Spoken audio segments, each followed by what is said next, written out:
Alright, so let's start here. I'm not gonna be using my camera.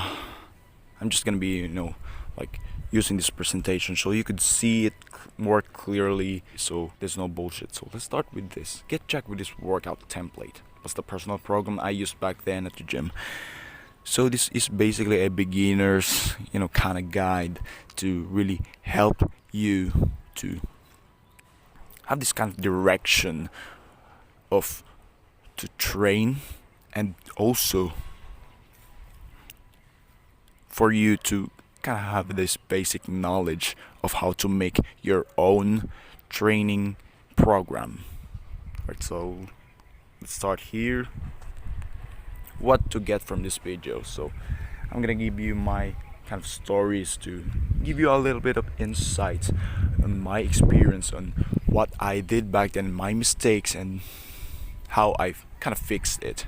And you'll be able to get to know the basic knowledge about the movement patterns of the every exercise, so you could have this knowledge to know what to implement in your own training session, and ideas how to make a structure of a workout program, a proper structure to really have this direction, to have this balance in overall development, and just the balance of all just the balance of the program in itself, and to embrace the simplicity of training, like the getting rid of the fear of missing out, since most of us want to kind of milk out the gains. So we want to do everything, so we include them in our workout, and that can leave us very, very exhausted, to the point where we're not really making any gains at all. So by simplifying things up, you could focus on the things that what you actually want, what matters. And here you'll get to know how to set realistic and actionable goal. And I'll be providing you my previous workout program, pre-injury workout program, because I really got in a bike accident before hopping out of that program, and I did not lift for like 3 straight months. I just run and run, and that's why I lost significantly a lot of weight and strength also. That's why I'm building back up myself here, and I changed my goal from like being an overall kind of powerlifter strength guy into a more calisthenics guy. And you're also gonna get my current workout program, my session that I use currently for free. Like this all is for free, so make sure you pay attention. Alright, let's start with my story, but you can skip this part since it might not help you at all. But I'm gonna give you my experience here, and this would give you insights on what not to do and what to do. So back then when I started like going to the gym, not like the lifting, the workout, but going to the gym, I kind of got curious on how to actually level up my gains, and I saw these lots of videos on YouTube that is science based, and I just kind of blindly followed them without actually knowing the context of the thing that they are talking about. Like this one is better than this one, this exercise feels better than this one. Like it's subjective. Exercise selection must be subjective, because not everyone feels the same on the same workout or an exercise. And that led me into mindlessly creating a random workout program. Like, yeah, I just kind of selected which looks good on paper, which looks good in a like textbook research, and I selected it all because it's optimal and it's gonna be good. It's gonna give me gains. Well, yes, it's gonna give me gains because it's kind of science based. I kind of overlook things up, making me focus more about my training. That kind of led me into ignoring my recovery. my sleep, my diet, and that made me no progress. Well, a little to no progress, and that's why I kind of always switching programs back then when there's like no progress, and that's one of the biggest mistakes of a lifter could have, because the program is designed you to create gains, not to lose. And when the program is not working for you, if it works for many, you should be looking into your current lifestyle outside of the gym. And that's me. That was me. And that led me into overcomplicating things up.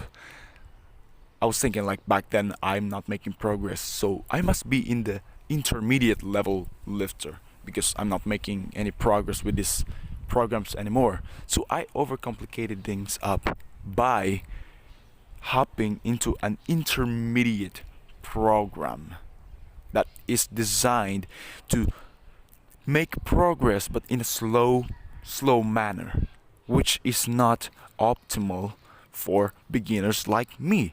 It made me less kind of gains over a specific period of time. I could have gained more strength and size if I just followed a beginner program and a time-tested beginner program that's not kind of this science-based. And back then I also used to think that this, like doing the exercise in a higher rep fashion, like 8 to 12, 12 to 20 to 30 is better. Why? Because I used to think that more pump means more, yes, gains. And that's false. Because there's a lot of factors also contributing to gains, which is mainly the mechanical tension. When you put tension in your muscles, which is basically lifting weights up, it doesn't really matter when you feel the pump, as long as you got the right form and you get strong from that exercise movement, because automatically it's gonna adapt, and that burning sensation is just the lactic acid that's building up in that muscle. And then so everything changed when I saw this one video online on YouTube. It's called, with a title of How to Make Epic Gains as a Novice Lifter by Alex Leonidas. And ever since that, I had this idea of simplifying things up, and I actually implemented it for 6 months, and I got the best gains ever. Like, it's not even as fancy looking kind of program, style of progression. It actually made me, it's actually way simpler than you'd think. So let's go to the next part, which is the basic introduction into movement patterns. So you must know these movement patterns before you kind of make and go before to the gym, because when you have this basic knowledge, you would know what muscle that you're gonna hit. So first we go into the compound movements, which is the horizontal push. Anything that targets the chest is like the bench press, the push-ups, those kind of movements that hits the chest, which is the horizontal push. Although I could consider the dips as horizontal push because it hits the chest strongly. And vertical push, anything that targets the shoulders, particularly the front delts. It is when you're pushing vertically, so you're engaging mostly of your tricep and shoulders here. Thirdly, horizontal pull, it's basically that targets the mid back. Let's say the rowing movements, the barbell rows, the cable rows, any rows that target the mid back or the entire back in itself, because horizontal pull is anything that emphasizes the lats, like a pull up or lat pull down, which when you kind of get strong into that and you really did that, it's gonna give you that wide looking kind of back that is contributing into aesthetic, kind of physique. And squat movement, anything that hits the quadriceps and glutes, basically any squat variation where you sit down and up, that's squat. And hip hinge, what's hip hinge? It's anything that hits the glutes and hamstring. It's basically using your hips as a hinge pattern. Like, let's say how you move your elbow is a hinge, so you move your hips in that motion without bending your knees. Now we're on the isolation movements, which is the curls. Anything that isolates the biceps and hamstring is considered a curl, and an extension, anything that isolates the triceps and quadriceps. Yes. Raises, anything that isolates the abs, shoulders, and calves. Let's say, for example, you're like having these leg raises. It actually hits your abs, not your legs that much. Although it could hit some of your quadricep muscles, but not that much. And on the raises, on the shoulders, let's say lateral raises, reverse fly raises, what do you call that, and calf raises. Now, why I highly recommend 3 times a week full body split for beginners. So I'm gonna list you my pros here. No leg day. Why is it no leg day if it's full body? Bro, it's leg day every day. So this is gonna be no leg day. And why is that a good thing? See, leg day is kind of have this reputation of, oh, it's hard. The pump is shit. It feels shit. And I feel like throwing up. I'm getting lightheaded. It's just because of the fact that you're doing a lot more on your legs than it should be. Because here we will be using 3 times a week frequency of muscle stimulation. So even doing 3 sets of squats every session could do a lot. Because it's 3 times a week. That's easily 9 sets of squatting per week. So since you have 3 times a week frequency of muscle stimulation, you're having this kind of response to your muscle to grow 3 times a week rather than twice, rather than once. And that could also kind of minimizes the soreness of the legs, the muscles of the legs, because you're hitting it more frequently, so it's more adapted to that stress, to that muscle damage, so it's not gonna get that sore, which is why I like full body. I don't really get sore from full body workouts, and soreness is not a big factor of a muscle growth, although it could contribute, but it's not the main factor. So it has 4 times a week of rest. Like, this alone should kind of convince you to do this, because it's just gonna give you a superior recovery since there's rest in between sessions. See, most of the training splits like push-pull legs 5 to 6 times a week, upper lower, although I don't consider upper lower. There's no rest in between, like push, rest, pull, rest. It's not like that. It's push, pull, legs, rest, push, pull, legs, rest. See, our muscle is not only the ones that's kind of getting this, getting beat, getting stimulated. It's also our central nervous system.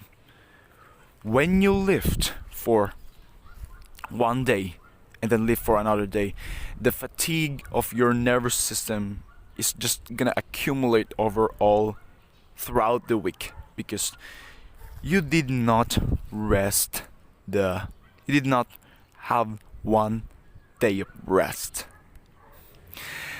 And on full body workouts, while yes, it's more fatiguing per session, you have one rest day in between workouts, which could help you recover your central nervous system. And what's the central nervous system? Is basically your brain and your nervous system. And when that's fatigued, you're not as strong as you should be. Your recovery from that aspect of your body is gonna lead you into suboptimal workouts where you don't really feel good. You kind of feel tired, even though your muscle. See, let's say you do push-pull legs and twice a week of muscle stimulations. You hit push on first day and then you hit pull on the second day. While yes, you're not using the same muscle, you're still using the same nervous system, which is why I believe that having this one rest day is gonna help you for recovering, getting your central nervous system in this optimal state. And with this frequency, 3 times a week of muscle stimulation, it's easier to practice the main movements, which is the squat, the bench press, the deadlift, the rows, the overhead presses, because you can do it every other day. And let's say you compare it to a push-pull legs, you can do it every other day. You have to wait like 4 days before you actually do the same movement. That's why I think it's one of the best, if not the best, split for beginners like us.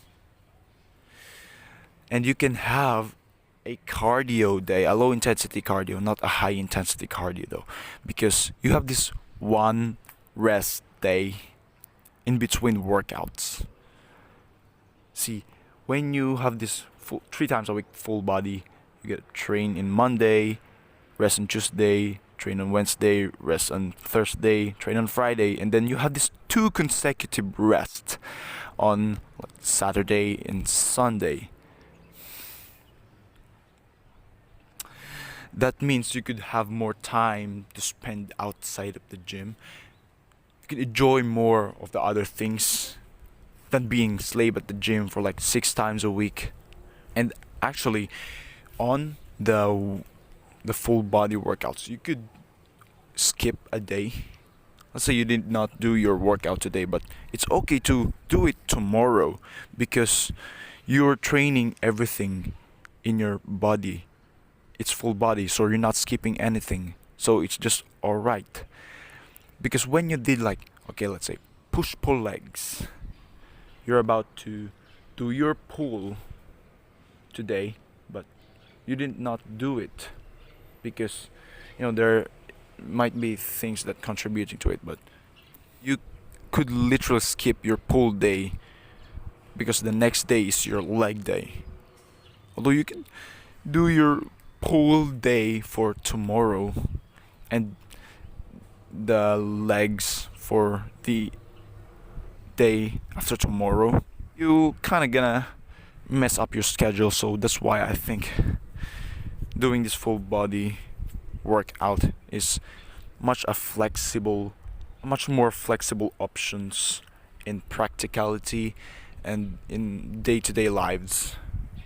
And let's go for the downside, the cons of this split, which is it's gonna be tiring each sessions once you get strong.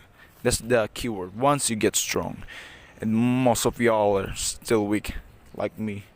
We're not as strong to the point where we really have to kind of optimize our recovery to really fatigue ourselves. We're not that strong yet.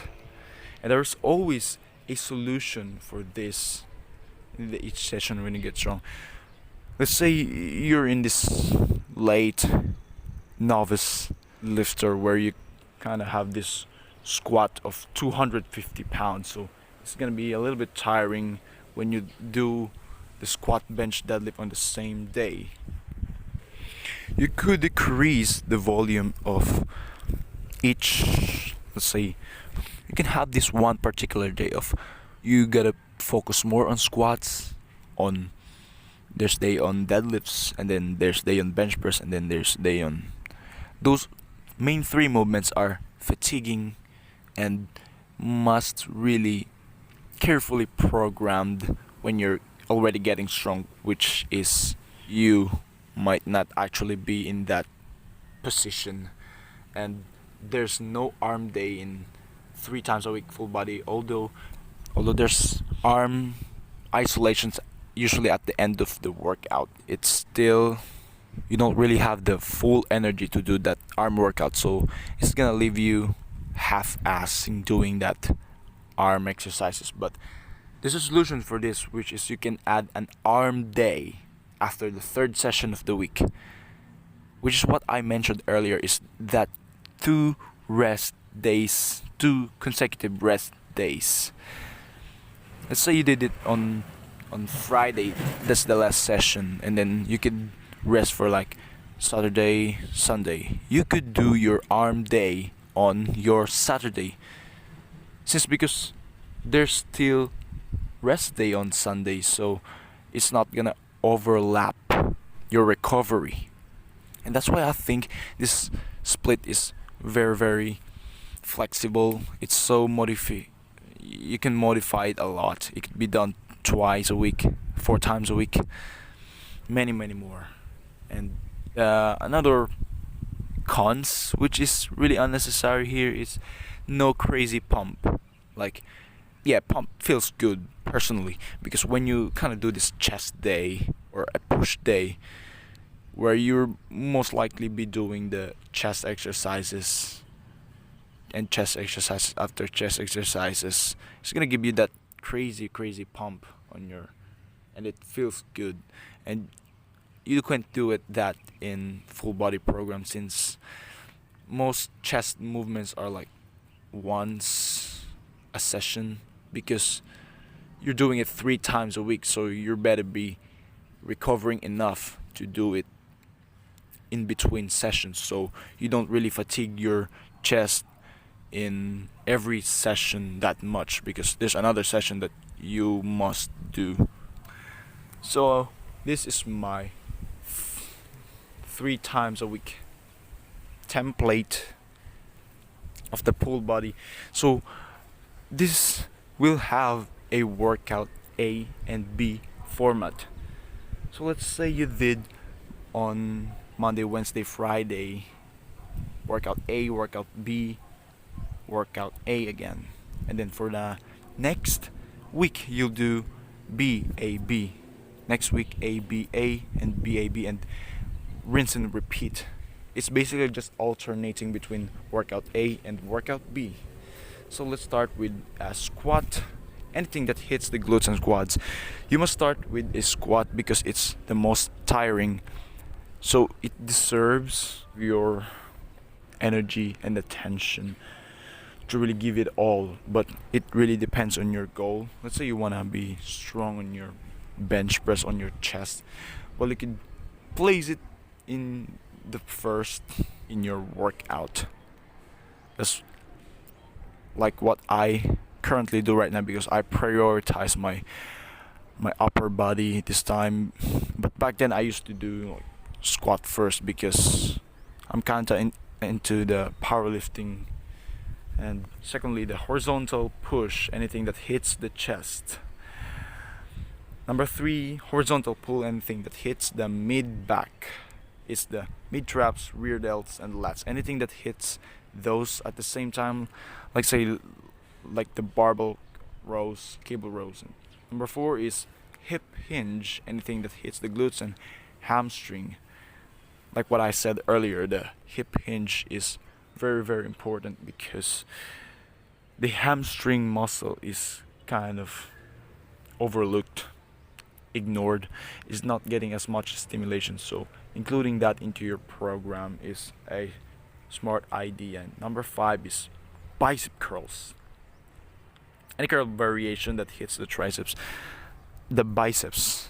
I don't care what variation that you do, as long as you do the bicep curl movement, the curling movement. And number 6 is the tricep extension, any extension variation that hits the triceps. Yes. And lastly, the core work, anything that hits the abs. Let's say for like leg raises, crunches, plank, whatever, and anything that hits the abs. That's a core work. And that's the workout A template. Now let's go for the workout B. Again, squat, anything that hits the glutes and quads. Secondly, vertical push that hits the shoulders in a pushing motion, like overhead, let's say for example. Number 3 is hip hinge, anything that hits the glutes and hamstrings once again. And number 4, horizontal push, anything that hits chest and is different from the horizontal push of the workout A. Like I said earlier, the horizontal push here must be different from the horizontal push here to really avoid the monotony of the workout sessions, and to have this kind of variation to hit your muscles in a different angle, so you're not gonna have this repetitive kind of boring workouts. So number 5 is a vertical pull, anything that hits the lats in pull. This should be emphasize the lats in a pulling motion. And lastly, core works, anything that hits the abs. Now on running this template, simplicity is the best solution. You don't need to do everything in a single session. Like what I said earlier, like you don't have to do this movement patterns, all of this in a single session, and you can spread it all out throughout the entire week. So you could have this focus on energy on that certain type of movement, so you get strong from it. And so once you get strong from it, having a good form, you're gonna get strong, you're gonna get big. And here we will be using a linear progression. It's adding a small weight every session. Let's say for example you did 100 kilo squat right now. The next session you did it with additional 2.5 kilograms, and let's assume that you did the desired rep and set scheme, so you could add weight. Now why is it best for beginners? Number 1, it's simple. Number 2, it's easily trackable, measurable. Number 3, it's fast. And beginners usually have this fast progression because they're more adaptive. They're more sensitive to adaptation. And this template kind of focuses on the key compound movements and its application to the 80-20 rule. No, what's 80-20 rule? It's basically the 20% of something that produces 80% of the results, which is the key compound movements. If you get strong from it with standardized form, you're gonna get strong. It's gonna give you the majority of the results that you wanted, and the rest are just the kind of accessory movements or additional movements, miscellaneous ones that could contribute into the rest of the gains. Now, how to set realistic and actionable goal. Firstly, set a goal with a clear objective. What do you really want? Let's say for example, expect to put on 60 pounds on the first few months on squats and deadlifts, and 30 pounds on bench press. Now, how to set realistic and actionable goal?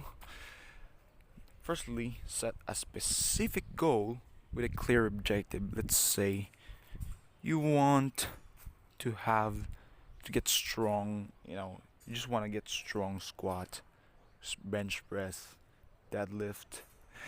Well, expect to put on 60 pounds per month on the first few months on squats and deadlifts, and 30 pounds per month on bench press. And all of them will slow down after some time, like let's say 3 months and beyond. It's gonna slow down naturally because you're getting closer into your on what strength level that you should actually be. But you will be starting with a lightweight, so you're gonna be generating the momentum of the training, so it's easier for you to have this kind of progression to more heavier weights. And yes, after, and all of them will slow down after some time, especially the bench press significantly. And make it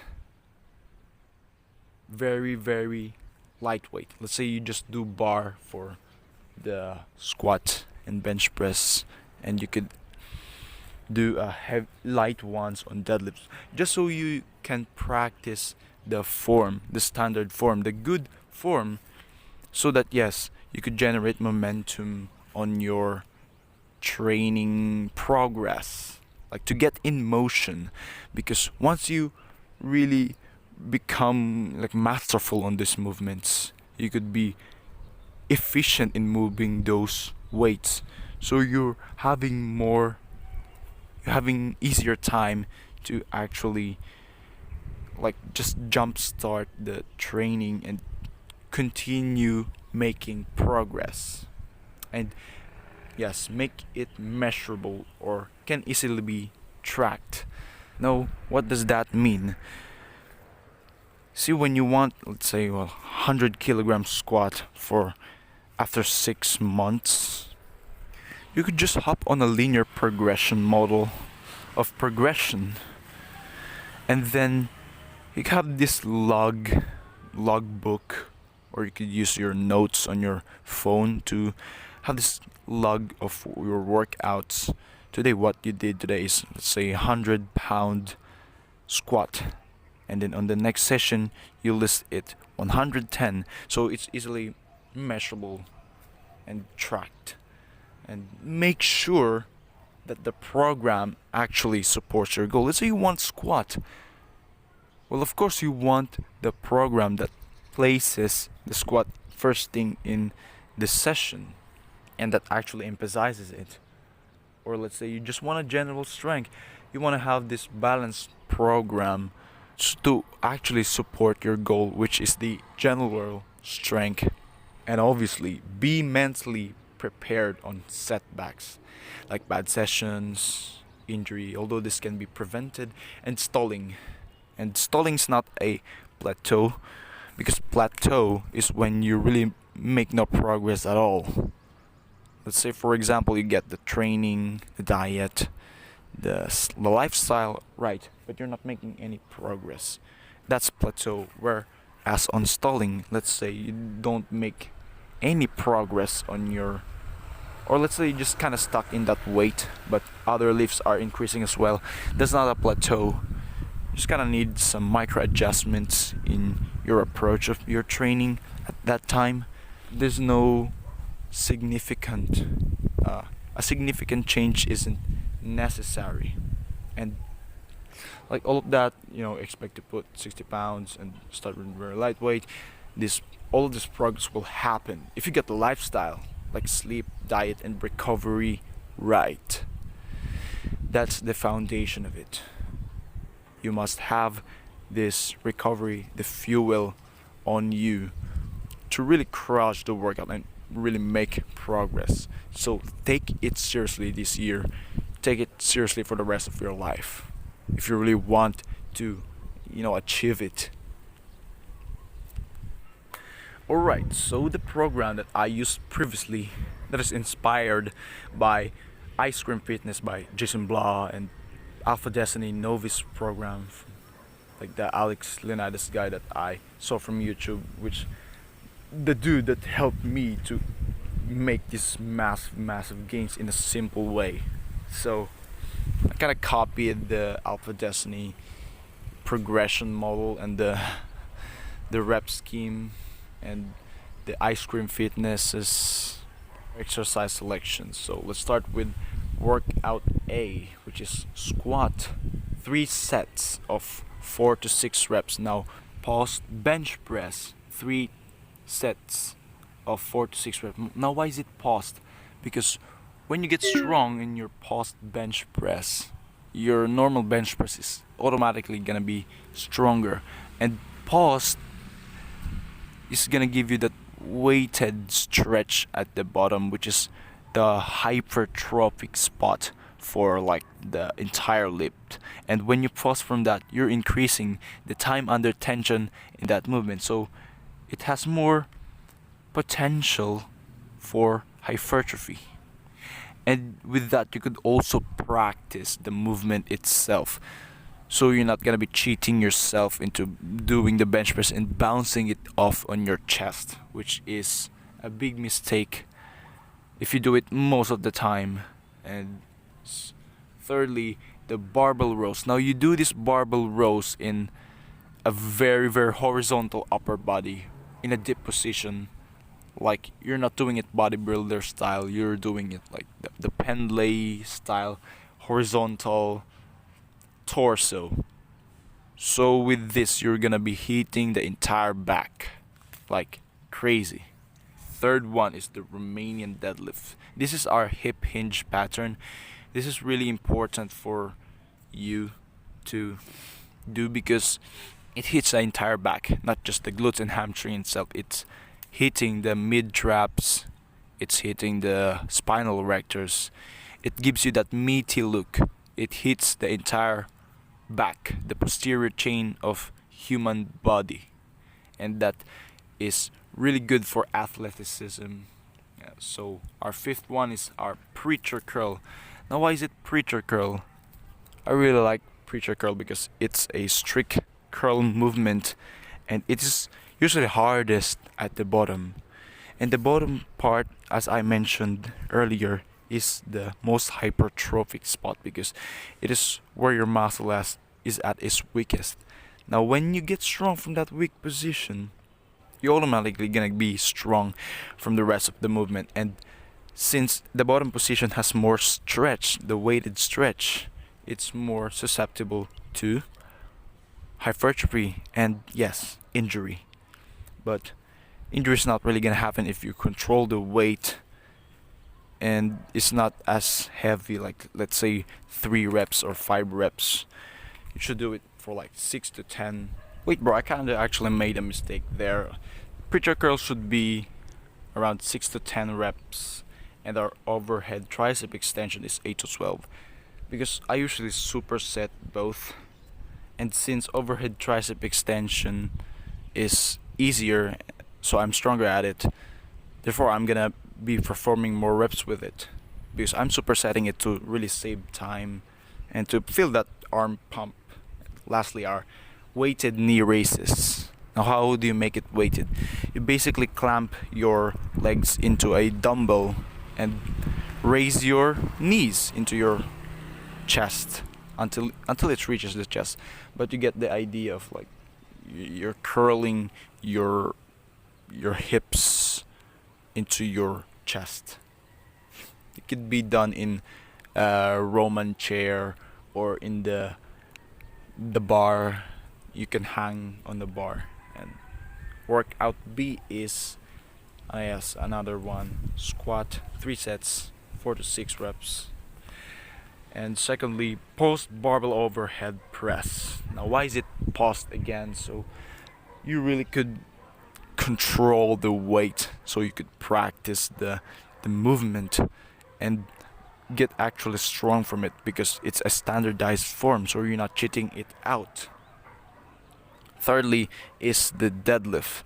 Now I don't recommend you do sumo deadlifts here because squat already has it, and this is a general strength program just for an overall strength. And you might be wondering, bro, why is it only one set of 5 reps?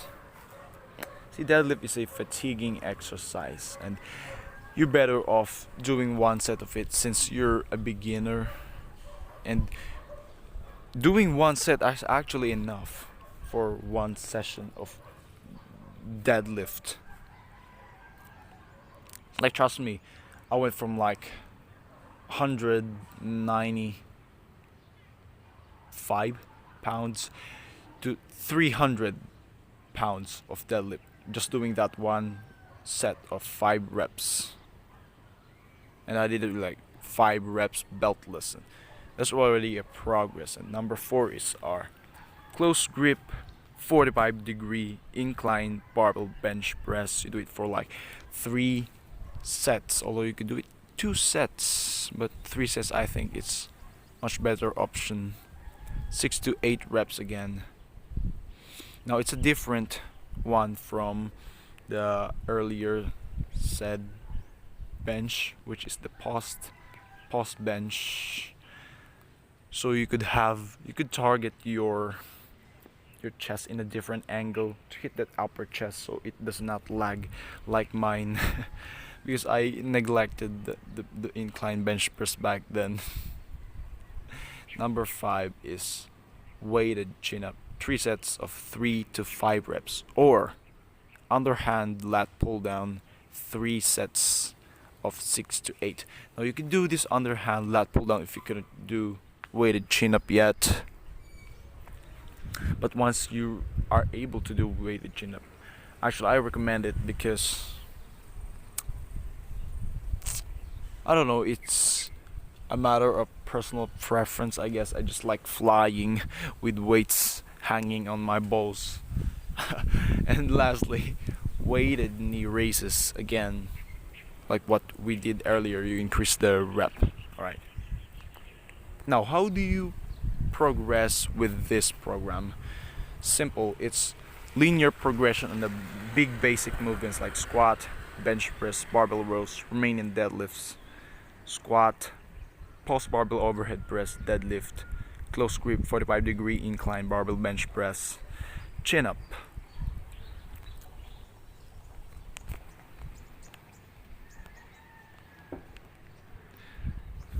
Now you could do micro loading. And what is micro loading?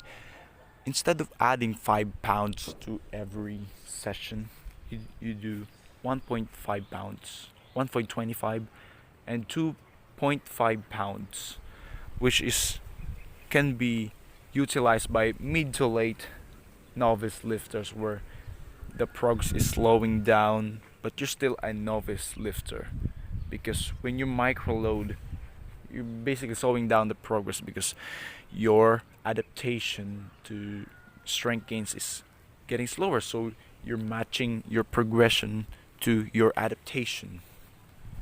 Now you will be using double progression in your isolations because it's hard to do linear progression on the light weights. Let's say the curls, you just simply can't do linear progression every single session because it's your reps gonna drop and you're not gonna hit the desired reps, and that's gonna leave you kinda struggling every session, so it's hard to make progress. So you do it with double progression. And what is double progression? Let's say you did your preacher curl for 6. Next time you do it for 7, and then 8, and then 9, and then 10 reps. Once you completed the 10 reps, you add 5 pounds or 2.5 pounds. And then you go back from 6 reps. That's the double progression. You increase reps and weight. You increase your reps to increase your weight, which is different from linear progression. You just increase your weight whenever you did your set or your 3 sets of 4 to 6 reps successfully. Now I forgot to mention on the linear progression ones, why is my rep scheme 4 to 6? See, our target rep is 15 to 18. Once you fall into those reps under 3 sets, then you're fine adding another weight. It does not matter whether you do 6 on the first, 5 on second, 4 on the third. As long as you still did the 15 to 18 rep on 3 sets, you're better off adding another weight. And that's why I included 4 reps in this rep scheme, because as long as you do it in 5, 15 to 18 rep range with 3 sets. So that's how you progress linearly on those movements. By the way, bro, you could feel free to add any isolations as long as it's minimal, maybe for rear delt work, for your shoulder health and balance in overall. So what to do when I stall, when I get stuck in a certain weight? Well, you basically just need to decrease the weight by 10% at least. Because let's say you've been stuck for like 2 to 3 days on the same weight. You can do that and then start from there and really practice the form, so when it's lighter you're having an easier time to generate momentum again, because you stall because you lose momentum of your training, and the factors of that are actually kind of beyond your lifestyle outside of the gym, like the diet, what you're doing in the day. Maybe there's lots of fatigue, there's work, there's studies, and with that you're having less sleep that you desired, less hydration, and just overall be patient on this journey, because see, when you get everything right, the progress is just naturally gonna come. It's just will lead you into an improvement if you do everything, well, almost everything right. This is my current program. This is the program that I'm currently using right now. It's similar from like the format of full body workout A and workout B, but it's very different from the exercise selection and also like exercise order. I prioritize the upper body here, and the lower body is basically just secondary, and the progression is also a little bit different, and the rep range is different too.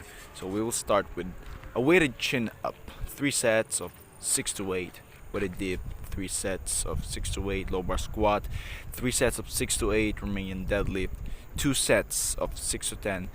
Now why is it only 2 sets? See, any deadlift variation is kind of fatiguing, and doing this Romanian deadlift every session, when you do much volume, you're not gonna recover enough. So that's why I think 2 sets is enough per session, and since 2 sets per session, it will accumulate of a total of 6 sets of Romanian deadlifts throughout this entire week. And next one is our paused barbell overhead press. Now this is supposed to be your kind of hypertrophy technique work for the overhead press, and it's just to complement the shoulders, to add more volume. And since I kind of respond better to a little bit higher volume of training, that's why I do it. It's a personalized program. It's not for everybody, where some guys are, or it might actually be you who is kind of sensitive to higher volume. So you must be watchful for that, and how your body responds to a certain volume of training. And another one is upright rows, 2 sets of 8 to 12. Now some of y'all, bro, might think that upright rows might hurt the shoulders. No, it's not. Once you do the right form, like the standardized form, and you don't ego lift, it's basically a lateral raise on steroids. Like, it's easily progressible. You don't really even need to feel the pump as long as you get strong from it with a good form and in a controlled rep. And another one is our preacher curl, 2 sets of 8 to 12. Now the important thing here is it must have 3 reps in reserve, because See, my priority is the weighted chin up, and I don't want my biceps to be sore on the next session. That's why I minimize all the other things. That's why I do it like 2 sets only. And lying rear delt raises. Now, I just found out about this exercise. This actually hits the rear delts pretty well, and it's better than reverse flies because this one is kind of hardest at the bottom, and the bottom is you were usually the most hypertrophic part of the lift, and this one is easier to grind at the top, so much more progressible, and it just feels better for me. It might not be for you, and it's kind of awkward on doing it at the gym because you'll be lying on your side and then you're raising the dumbbell on your side, just like doing the reverse flies, but you're lying on the floor on your side. And this one is a floater exercise. I don't think I could recommend this for you. This is basically the neck extension, neck flexion, neck side flexions. I do this to get a bigger neck, and it is called floater exercise for a reason because I could sneak in these exercises in most of my exercises that is listed above, but I'm not gonna be pairing it with weighted chin up, weighted dip, lower squat, Romanian deadlift.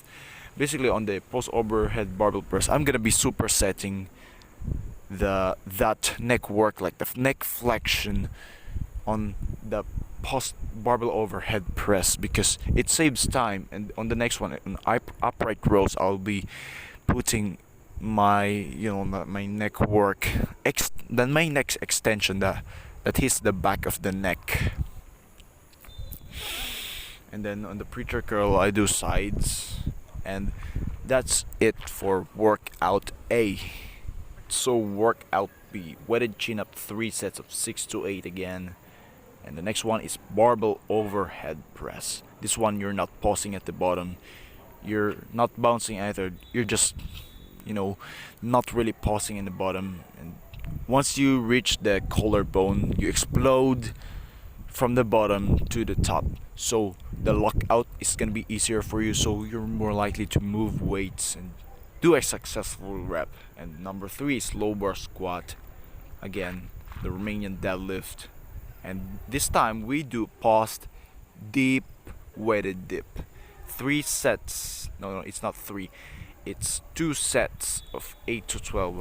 Oh, I'm sorry for that, I mistakenly put 3 sets here, but it's supposed to be 2. So doing 2 sets of like paused deep weighted dip ensures the technique, you have this kind of explosiveness on the bottom of the dip, and this is used for supplement or an accessory for your normal weighted dip because it hits the certain muscle, or it hits the certain angle, the certain part of the lift where you don't really get into the normal weighted dip, and hitting that weak position and getting stronger at it makes even the normal lift easier, and it makes you stronger. And pausing in the deepest part of the weighted dip is very hypertrophic because it's stretching out your pecs, so you might want to be careful too on your load management on this because you might get kind of shoulder problems if you started with heavy. So that's why I advise you to go with 8 to 12 reps and start with a band first, and the next one is once again upright rows for your shoulders, particularly the side delts, and overhead tricep extensions. 2 sets of 8 to 12 with 3 reps in reserve. Why do we have again? We are using this isolation movement for our arms to just sneak in some volume so it does not really lag behind when we are like developing the rest of our physique, since most of the movement in this program is compound movements, more of compound movements, and that kind of makes the arm a little bit neglected. So that's why I put a little less intense arm work here to just put in some volume and get your arms some attention that they needed. And lastly, the rear delt raises. Once again, this floater exercise, you could fit in this every exercise that's listed except the first four, because you really need that energy to perform those exercises fresh. And yes, now how do you progress on this program? Now we will be starting with the highest rep, which is the 8. That's the end range of the rep range. Let's say you did 8 reps and 3 sets of it. You did it successfully. You will be adding 5 pounds.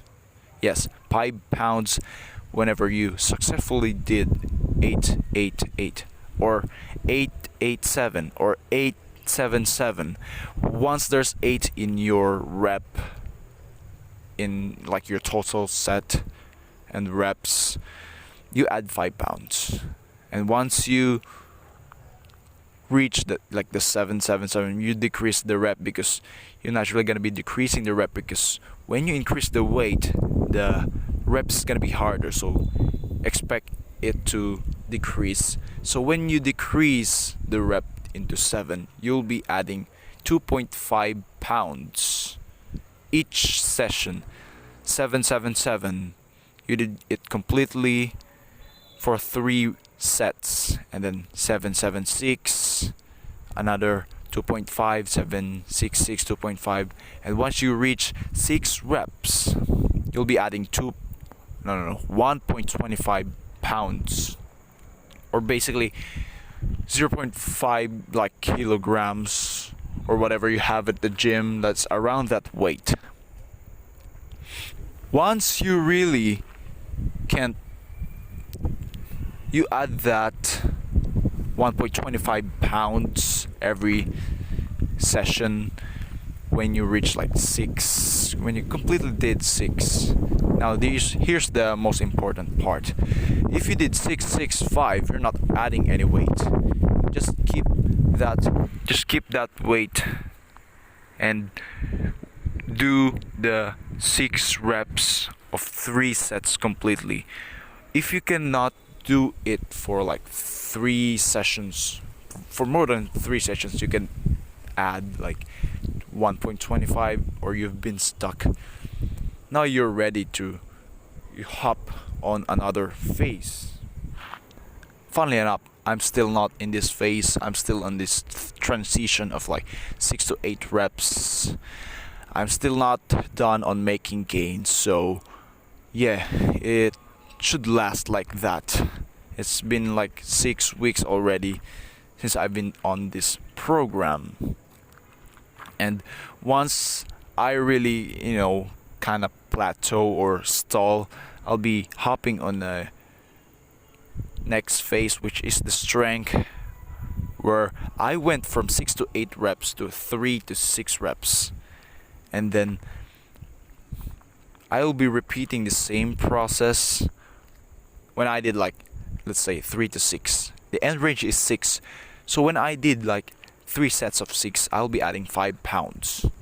And when I add like 6, 6, 5, and then 5 pounds again, 6, 5, 5, I'll be add 5 pounds. So when I reach 5, 5, 5, 2.5. So 5, 5, 5, 2.5. When I reach 4, I'll add 1.25 and then decrease even more. When I did 3 reps, I'll be adding constantly of 1.25 until I really can't do anymore, or until I couldn't add anymore. And when I reach the 3 rep zone.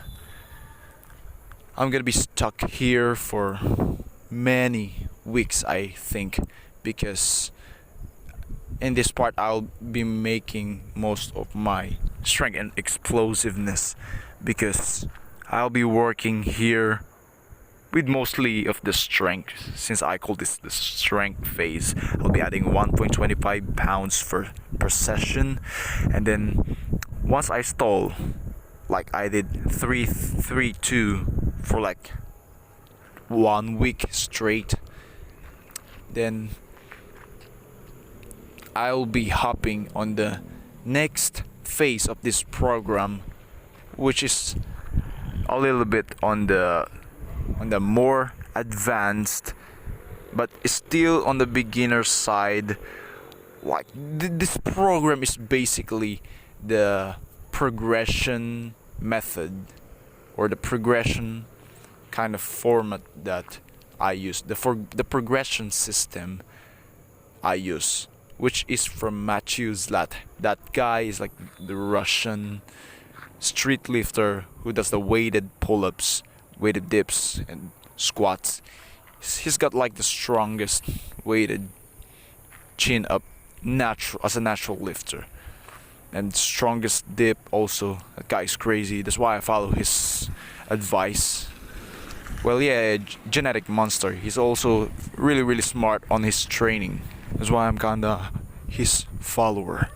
You could search for his YouTube channel, and he'll be giving the program that I'm kind of talking about here. I'm gonna be linking it, putting the link in description. So if you're interested, you might want to check that video and that guy also, because he's really good and masterful in his field, which is the weighted calisthenics, and that's why I admire his principles. And yeah, his physique is crazy, bro. And yeah, I think that says it all, bro.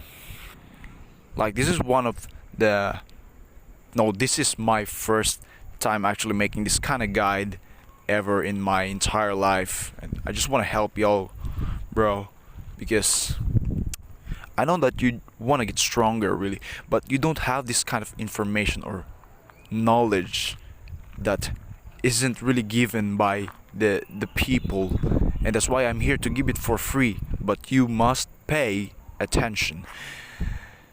So if you come far to this end of video, like, I really congratulate you, because of the fact that you have this kind of attention span, because this video is kind of boring to stick around, but it's informational and a bit insightful, because I'm giving you my experiences, and you can learn from them, because I also made mistakes and I shared you my mistakes. And yes, that's it. Have a good day, bro. See you at the gym.